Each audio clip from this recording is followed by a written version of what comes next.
오늘은 열나병 환자 치유라는 제목으로 나누고자 합니다. 본문은 누가복음 17장 11절에서 19절의 내용입니다. 그 내용을 단락해 보면은 11절, 12절은 예수님께서 나병 환자 10명을 만나시는 내용이고 13절, 14절은 10명의 나병 환자가 함께 치유받는 내용, 그 다음에 15절, 16절은 10명 중 한 사마리아 나병 환자만이 돌아와 예수님께 지금 감사를 표시하는 내용이고 17절, 18절, 19절은 예수님께서 탄식한 후에 사마리아인에게 구원을 선언하시는 내용입니다.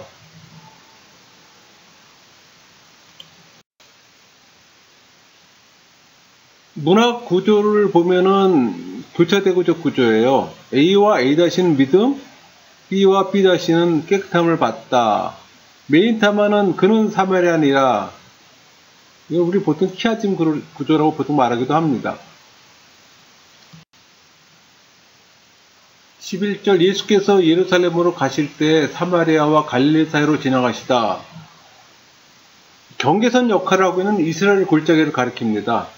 다른 말로 하롯 계곡이라고 부르기도 합니다. 그러니까 누가복음 오늘 말씀 그 17장 11절에서 19절은 이스라엘 골짜기를 지금 여행하시던 예수님께서 열나병 환자를 치유해 주신 사건을 지금 보도하고 있는 내용이에요. 그러니까 예수님은 예루살렘 입성하기 전에 가는 도중에 이스라엘 골짜기에서 치유 사역을 지금 하시고 있는 겁니다.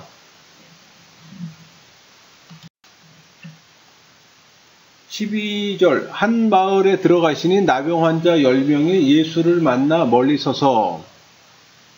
지금 나병 환자들은 마을 안에 거주하지 못하고 마을 밖 외곽에서 자신들만의 그 거지를 형성하고 살고 있어요.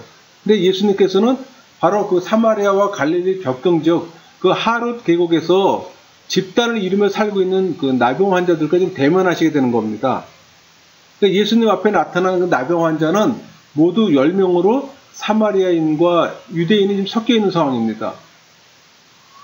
그 신약 성경에서 나병 환자, 레프로스입니다. 나병 환자뿐만 아니라 피부 질환자를 포괄하는 의미를 갖고 있죠. 13절 소리를 높여 이르되 예수 선생님이여 우리를 불쌍히 여기소서 하거늘. 그래서 소리를 높여. 그러니까 나병 환자들이 멀리 계신 예수님께 자신들의 존재를 지금 알리기 위해서 안간힘을 썼음을 지금 묘사하고 있습니다. 그들은 그 불행한 현실에서 벗어나기 위해 주어진 여건 속에서 최선의 노력을 지금 기울이고 있는 그런 상황입니다. 여기서 불쌍히 여기소서 헬라어로 엘레손이죠. 인간의 비참한 현실에 하나님의 자비가 부여되는 것을 지금 의미하는 단어입니다. 그러니까 나병 환자들의 이런 간절한 외침은 진정으로 인간의 힘으로는 고칠 수 없는 불치병을 지금 예수님께서 낫게 하실 수 있는 분이라는 믿음의 고백이라고 지금 할 수 있는 거예요. 14절 보시고 이르시되 가서 제사장들에게 너희 몸을 보이라 하셨더니 그들이 가다가 깨끗함을 받은지라. 지금 예수님께서는 너희 몸이 깨끗해졌느니라 하시지 않고 제사장들에게 너희 몸을 보이라고 명령하십니다. 그러니까 나병 환자가 제사장을 방문해서 그 몸을 보이는 이런 행위는 그들의 그 나병이 치유된 후에 그때 하는 절차예요. 그 절차로 나병이 완전히 깨끗해 되었음을 제사장에게 검증받는 상황이거든요. 그게 우리 레위기 14장 2절에 나오잖아요. 나병 환자가 전결하게 되는 날의 규례는 이러하니 곧 그 사람을 제사장에게로 데려갈 것이요. 이런 절차 후에야 비로소 나병이 완쾌되었음을 공증받을 수 있습니다. 그 말은 그 나병 환자들은 아직 케어되지 않은 몸 상태로 제사장들에게 뛰어가는 간절함이 있었음을 볼 수가 있는 거예요. 즉 완전한 상태에서 뛰어가는 게 아니잖아요. 아직도 그 완전하지 않았음에도 불구하고 완전케 케어가 됨을 믿고서 지금 제사장한테 가는 겁니다. 결국 눈으로 아무런 증거를 보지 못한 상태에서 순종하며 기도하던 그들은 나병으로부터 그 깨끗함을 받는 기적을 체험하게 되는 거예요. 여기서 우리한테 시사하는 바가 커요, 여러분. 우리는 완전히 우리 손에 쥐어졌을 때 그것이 우리 거라고 얘기를 하잖아요. 그러나 지금 열 나병 환자는 완전히 치유되지 않았음에도 불구하고 지금 제사장으로 달려가는 그건 믿음이에요. 믿음으로만 가능한 겁니다. 왜? 제사한테 찾아간다는 건 결국 공중받으러 가는 거거든요. 나 깨끗이 치유됐습니다. 근데 가는 도중에 있는 이 나병 환자들은 아직 치유된 상태가 아니에요, 여러분. 15절, 그 중에 한 사람이 자기가 나은 것을 보고 큰 소리로 하나님께 영광을 돌리며 돌아와. 지금 15절을 보면은 10명 중에 한 사람이 자신에게 나타난 지금 변화를 보았다고 기록합니다. 그렇다면 이 말에 의미는 다른 9명의 나병 환자들은 고침을 못 받았습니까? 그렇지 않잖아요. 지금 성경기자 누가는 단순히 가시적으로 나타난 치유의 이적을 이 한 명만이 지금 경험했다고 말하는 것이 아니라 단 한 명의 나병 환자만이 자신의 치유자가 바로 예수님임을 깨닫고 감사하러 왔다는 것을 강조하기 위한 말입니다. 이러한 사실을 뒷받침해 주는 것은 한 나병 환자가 큰 소리로 하나님께 영광을 돌리며 돌아왔다는 그런 표현이잖아요. 그는 자신에게 일어난 치유 기적의 배후에 하나님이 계셨고 또 그의 능력이 예수님을 통해 그 성취되었음을 지금 깨달았기에 하나님께 영광 돌리며 예수님께 지금 감사하기 위해 돌아왔던 겁니다. 16절, 예수의 발 앞에 엎드려 감사하니 그는 사마리아 사람이라. 지금 예수님께로 돌아와서 감사를 드린 사람은 사마리아인입니다. 여러분, 사마리아인은 우리가 알다시피 그 BC 721년 그 아수르의 그 북이스라엘이 점령당하잖아요. 그래서 그때 그 북이스라엘의 많은 족속들이 그 아수르 지역으로 이동되고 또 아수르에 있는 그 이방인들이 이쪽 북이스라엘로 옮겨오잖아요. 그러니까 이런 정책은 제국들이 혼혈 정책으로 해서 그 혈통의 순수함을 없애려는 정체성 말살의 어떤 제국의 정책이었었어요. 그래서 실제 그 아수르 지역에 있던 사람들이 사마리아 지역으로 와서 같이 어울려 살게 됐잖아요. 그러니까 이 사마리아인들은 이 사건 이후로 이방인과 똑같이 동일하게 멸시와 천대를 받게 됩니다. 유대인들은 이 사마리아인들을 인정하지 않잖아요. 그러나 이러한 사마리아인은 지금 예수님께 은혜를 입고 돌아와 무한한 감사를 표현하고 있습니다.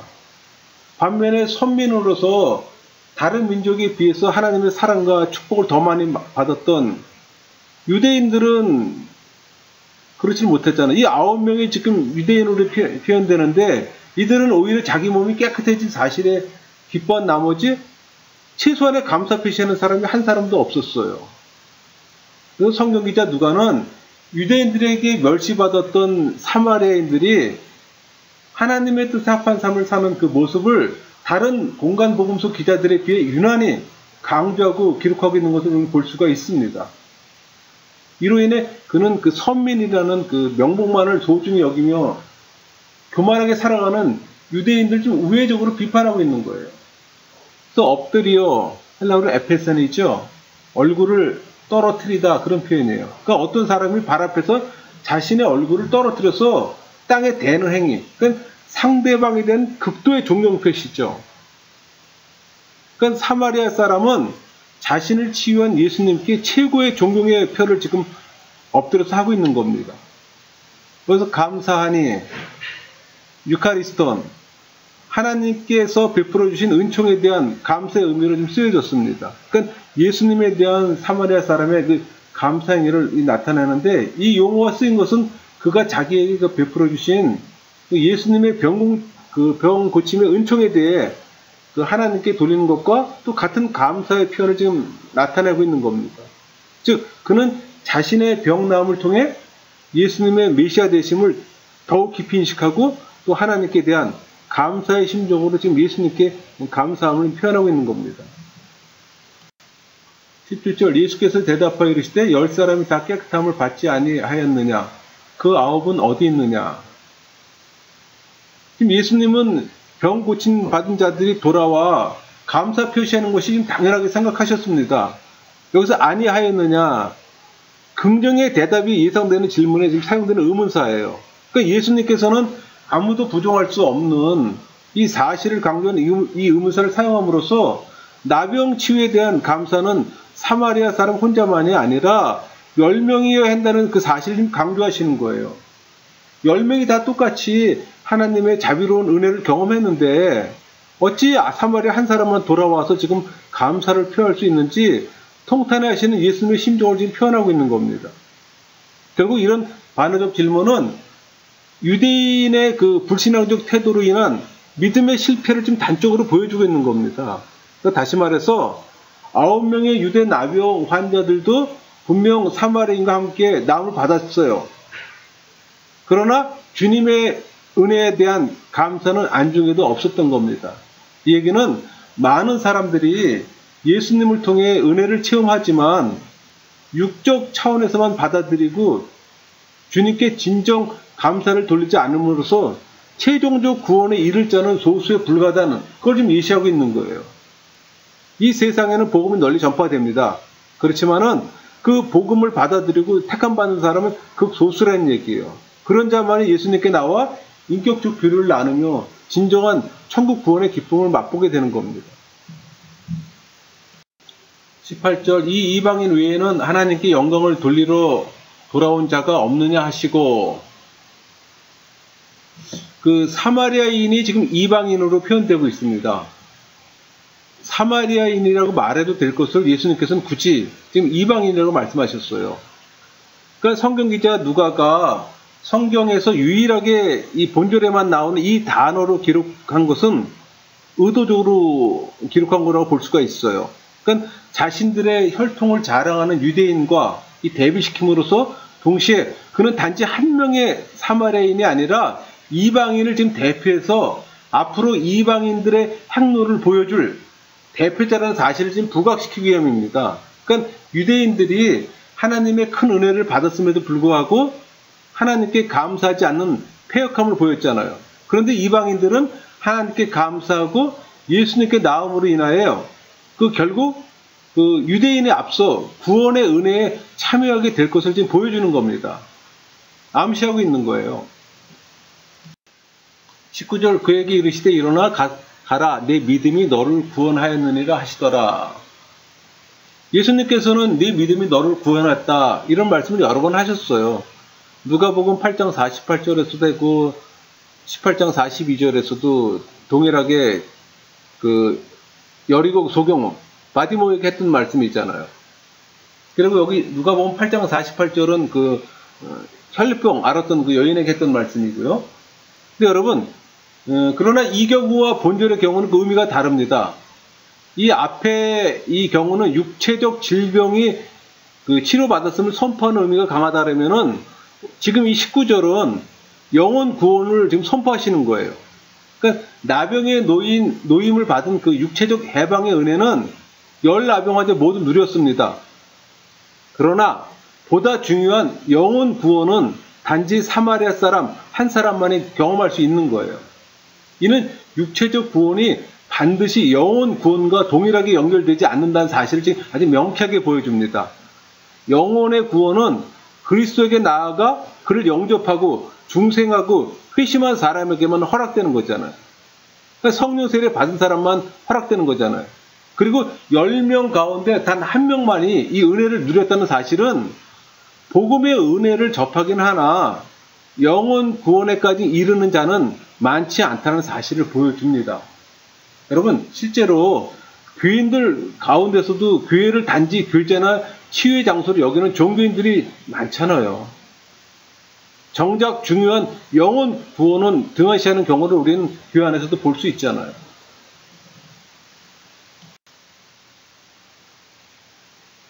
여러분 이 믿음이란 대한 개념이 좀 바로 서야 됩니다. 믿음은 헬라어로 피스티스잖아요. 근데 그 히브리어는 에무나예요. 이 믿음은 성령 하나님의 말씀으로 우리의 지성을 조명하시고 의지를 인쳐주실 때 형성되는 게 믿음이에요. 여러분 믿는다 믿다 타종교에서 사용하는 저 믿는다 믿다의 개념이 우리 기독교에서 믿음하고 다릅니다. 타 종교에서 뭐 불교나 이슬람이나 여기서는 주체가 인간이에요. 그러나 기독교에서 이 믿음의 주체는 성령님이에요. 그러니까 타종에서 내가 믿는다, 내가 믿어요 얘기를 하지만은 기독교에서는 성령 하나님이 믿음을 주셔야지만 내가 가질 수 있는 거예요. 그러니까 실질적으로 영어도 이 믿음의 영어는 faith예요. believe, trust 이거 개념하고 다른 겁니다. 그래서 실제 히브리어 우리 구약에서 이 믿음이란 그 에무나의 의미를 보면은 이렇게 8가지예요. 성실, 신실, 진심, 정직, 확신, 신뢰, 충성, 경고. 믿음이나 신앙은 동일한 개념입니다. 이 믿음은 이런 뜻을 갖고 있는 거예요, 여러분. 그러니까 신자는 믿는 자가 아니고 신실한 자입니다. 성도는 믿는 자 아니고 성실한 자예요. 그러니까 이런 믿음에 대한 용어의 개념이 좀 바로 서야 됩니다.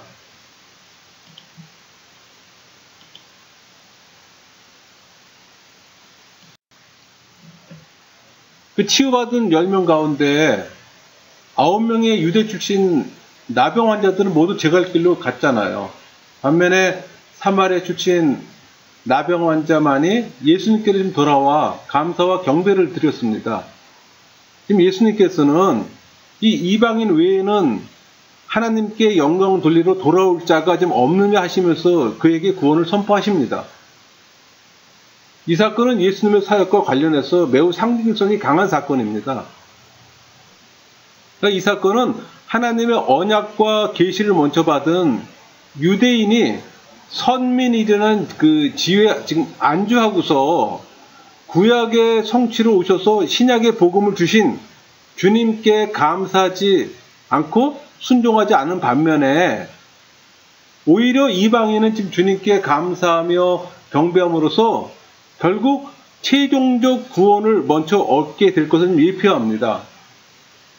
그러니까 많은 사람들이 복음의 은혜에 접하게 되지만은 대다수가 육적 차원에서만 그 복음을 받아들이고 최종 구원의 가치를 깨닫지 못함으로 주님께 나오지 못한다는 걸 지금 은연중에 지금 암시하고 있는 거예요. 오히려 일부 사람만이 주님의 복음의 가치를 깨닫고 주님께 나옴으로써 영원한 천국 구원을 지금 얻게 될 것을 지금 보여주는 겁니다. 결국 천국은 소수의 사람만이 들어가는 좁은 문이라는 사실을 깨닫게 해주는 비유이기도 합니다. 마치겠습니다.